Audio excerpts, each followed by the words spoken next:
आइए जानते हैं आज के प्रमुख अंतर्राष्ट्रीय खबरों को। पहले एक नजर हेडलाइंस पर। तमिलनाडु में विजय बड़े वादे करके खुद को मुश्किल में डाल चुके हैं। हेमंत बिस्वा शर्मा ने ली सीएम पद की शपथ। नीट पेपर लीक, देश भर से 16 लोग को हिरासत में लिया गया। पाकिस्तान के नूर खान बेस पर दिखा ईरानी C-130 विमान। पाकिस्तान के खैबर पख्तूनख्वा में बम धमाका। ऑपरेशन एपिक फ्यूरी के बाद अमेरिका का बड़ा एक्शन। चीन खुलेआम ऐसा कर रहा है जिसके लिए वर्ल्ड बैंक के पूर्व चीफ ने कहा। क्या गोल्ड पर सच में खराब हो गया सेंटीमेंट, MCX पर सुस्त पड़ा सोना चांदी। आलिया भट्ट का पहला डांस लुक आया सामने। और 37 साल की उम्र में इस क्रिकेटर का रिटायरमेंट से U10 T20 वर्ल्ड कप में दिखेगा जौहर।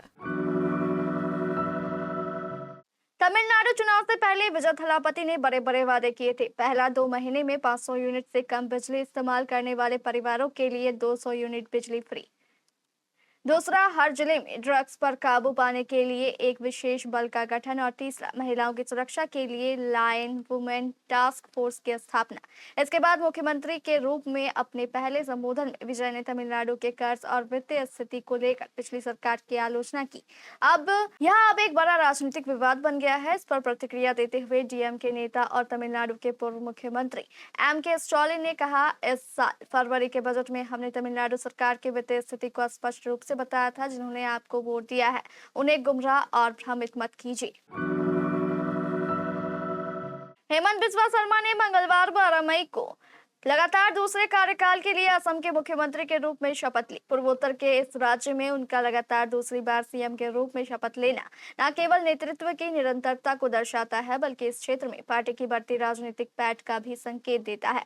हेमंत बिस्वा शर्मा के इस शपथ लेने के बाद उनकी बेटी सुकन्या शर्मा ने कहा कि उन्होंने असम के विकास के लिए दिन रात एक कर दी है। देश की सबसे बड़ी मेडिकल प्रवेश परीक्षा नीट मामले में जांच एजेंसियों ने बड़ी कार्रवाई करते हुए देश भर में अब तक 16 लोगों को पूछताछ के लिए हिरासत में लिया है। इस मामले में महाराष्ट्र के 2 लोगों की संलिप्तता सामने आई है, जिन्हें राजस्थान पुलिस और महाराष्ट्र पुलिस के संयुक्त अभियान में पकड़ा गया।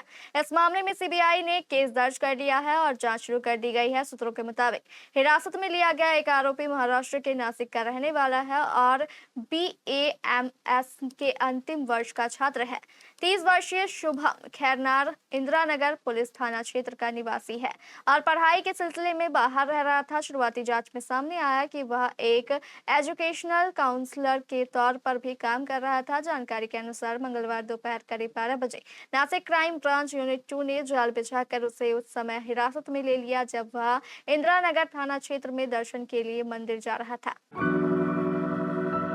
पाकिस्तान एक तरफ अमेरिका से मध्यस्थता की कोशिश कर रहा था और दूसरी तरफ उसने ईरानी विमान को अपने नूर खान एयरबेस पर पनाह दी है। यह खुलासा CBC न्यूज ने अमेरिकी अधिकारियों के हवाले से दिया है। इस रिपोर्ट के अनुसार पाकिस्तान की नीयत और धोखेबाजी की पोल खुल गई। आनन फानन में पाकिस्तान के विदेश विभाग ने एक बयान जारी कर रिपोर्ट का खंडन किया और कहा कि पाकिस्तान ने किसी ईरानी विमान को पार्क करने की इजाजत नहीं दी थी। लेकिन सबसे दिलचस्प वाकया ये है कि शहबाज सरकार ने भले ही इनकार कर दिया है, लेकिन चीन की एक कंपनी ने नूर खान एयरबेस की सैटेलाइट तस्वीरें दिखाई थी, जिससे पाकिस्तान के झूठ का पर्दाफाश हो गया है।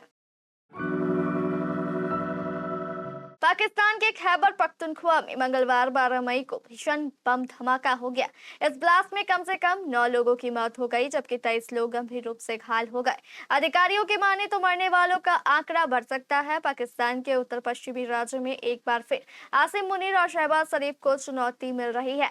पाकिस्तानी मीडिया के मुताबिक खैबर पख्तूनख्वा के लक्की मारफत जिले के एक बाजार में भीषण धमाका हुआ है। इसमें कम से कम 9 लोगों की जान चली गई, जिसमें 2 ट्रैफिक पुलिस के कर्मचारी भी शामिल हैं। इसके अलावा 23 लोग घायल भी हो गए हैं। पुलिस के अनुसार भीड़ भाड़ वाले बाजार में व्यस्त समय के दौरान विस्फोटकों से लदे एक लोडर रिक्शा में विस्फोट हो गया। विस्फोट के तुरंत बाद बचाव दल 112 घटनास्थल पर पहुंचे और मृतकों और घायलों को चिकित्सा उपचार के लिए नौरंग अस्पताल पहुंचाया गया। सूत्रों के मुताबिक कई घायलों की हालत गंभीर है, जिससे मृतकों की संख्या और बढ़ने की आशंका बढ़ गई है। अमेरिका के ट्रंप प्रशासन ने 8 मई को 3 चीनी कंपनियों पर प्रतिबंध लगाने का ऐलान किया। इन कंपनियों पर आरोप है कि इन्होंने ईरान को सैटेलाइट तस्वीरें उपलब्ध कराई, जिनका इस्तेमाल मध्य पूर्व में अमेरिकी सेना और सहयोगी ठिकानों पर हमलों में किया गया। यह कार्रवाई ऑपरेशन एपिक फ्यूरी के दौरान हुई घटनाओं से जुड़ी बताई जा रही है। अमेरिकी विदेश विभाग ने कहा, मध्य पूर्व में अमेरिकी ठिकानों की सैटेलाइट तस्वीरें ईरान को उपलब्ध कराना अमेरिकी और सहयोगी सैनिकों की सुरक्षा के लिए खतरा है। अमेरिकी सैनिकों और सहयोगियों को निशाना बनाने का जवाब जरूर दिया जाएगा। प्रतिबंधों के दायरे में हैंगझोउ स्थित कंपनी मियनट्रॉफिक टेक्नोलॉजी कंपनी, जिसे मिजार विजन के नाम से जाना जाता है, शामिल है। अमेरिका का आरोप है कि इस कंपनी ने ओपन सोर्स सैटेलाइट तस्वीरें जारी की थी, जिसमें ऑपरेशन एपिक फ्यूरी के दौरान अमेरिकी सैन्य गतिविधियों की जानकारी थी। इसके अलावा बीजिंग में स्थित द अर्थ आई कंपनी पर भी आरोप है कि उसने सीधे ईरान को सैटेलाइट तस्वीरें उपलब्ध कराई। वहीं चांगवांग सैटेलाइट टेक्नोलॉजी कंपनी पर भी आरोप लगाया गया है कि उसने ईरान के अनुरोध पर अमेरिका और सहयोगी सैन्य ठिकानों की सैटेलाइट तस्वीरें जुटाई। वैश्विक खाद्य और उर्वरक संकट के बीच चीन एक बार फिर सवालों के घेरे में आ गया है। वर्ल्ड बैंक के पूर्व अध्यक्ष डेविड मालपास ने चीन पर खाद्य पदार्थों और उर्वरकों की जमाखोरी करने का आरोप लगाते हुए कहा कि उसे तुरंत अपने भंडार बढ़ाने का काम बंद करना चाहिए। उन्होंने कहा कि इससे दुनिया भर में पैदा हुई सप्लाई संकट को कम करने में मदद मिल सकती है।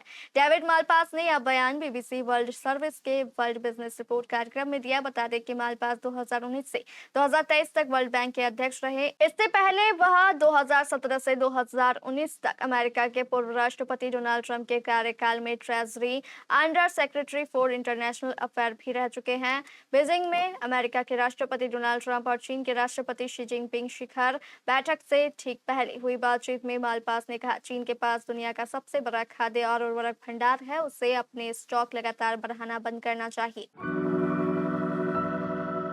सोने और चांदी में पिछले कुछ दिनों की जोरदार तेजी के बाद फिलहाल सुस्ती देखने को मिल रही है। मल्टी कमोडिटी एक्सचेंज पर मंगलवार दोपहर सोना लगभग फ्लैट कारोबार करता दिखा, जबकि चांदी शुरुआती तेजी के बाद फिसल गई। बाजार में सबसे ज्यादा चर्चा प्रधानमंत्री नरेंद्र मोदी की उस अपील की हो रही है, जिसमें उन्होंने देशवासियों से हालात सामान्य होने तक सोना खरीदने से बचने की सलाह दी है। इसके बाद यह सवाल उठ रहा है कि क्या सच में गोल्ड सेंटीमेंट कमजोर पड़ने लगा है। एमसीएक्स पर गोल्ड का जून कॉन्ट्रैक्ट दोपहर में 1,53,000 से 1,54,240 के रेंज पे ट्रेड करता दिखा, जबकि पिछले बंद भाव 1,53,663 था। वहीं चांदी में ज्यादा उतार चढ़ाव देखने को मिला। घरेलू बाजार में चांदी पहले 2,82,000 के ऊपर पहुंच गई थी, लेकिन बाद में फिसल गई।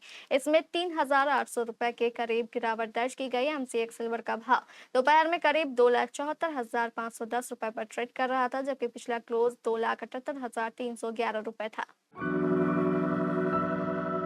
कांस फिल्म फेस्टिवल 2026 का आगाज हो गया है। इस कार्यक्रम का आयोजन 12 मई से 23 मई 2026 के बीच किया गया है। ये सिनेमा की दुनिया का सबसे बड़ा और खास इवेंट है। 79वें कांस फिल्म फेस्टिवल को लेकर इस बार भारत में जबरदस्त क्रेज देखने को मिल रहा है। अब कांस 2026 से एक्ट्रेस आलिया भट्ट का लुक सामने आ गया है। इस फेस्टिवल में ये उनका दूसरा अपीयरेंस है। आलिया भट्ट एक बार फिर अपने बेहद खूबसूरत एलिगेंट लुक को लेकर चर्चा में आ गई है। कांस 2026 से सामने आई तस्वीरों में आलिया को लाइट पेस्टल शेड्स वाला फ्लोरल प्रिंट गाउन पहने देखा जा सकता है, जिसमें सॉफ्ट ब्लू, ग्रीन और व्हाइट रंगों का शानदार मेल देखने को मिल रहा है। ड्रेस का स्ट्रेपी डिजाइन और फ्लोई सिल्यूट उनके लुक को बेहद ग्रेसफुल बना रहा है।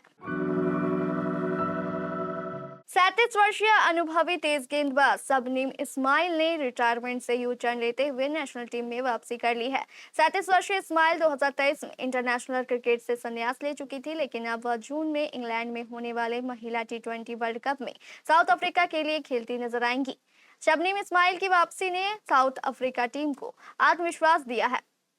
वह एक बार फिर अपनी पुरानी नई गेंद की जोड़ीदार मारी जाने कैंप के साथ मैदान में उतरेंगी। कैप बीमारी से उभर कर टीम में लौटी है। वहीं पूर्व कप्तान डेन वैन निकेर्क को भी स्क्वाड में जगह मिली है। डेन ने पिछले साल अपना रिटायरमेंट खत्म किया था और तब से 9 इंटरनेशनल मैच खेल चुकी है। टीम की कप्तानी लारा वुडवॉल करेंगी। इसके अलावा ताजमीन बिट्स, सुनेलोस, क्लो ट्रायोन और आया बोंगा खाका जैसी अनुभवी खिलाड़ियों को भी टीम में शामिल किया गया है।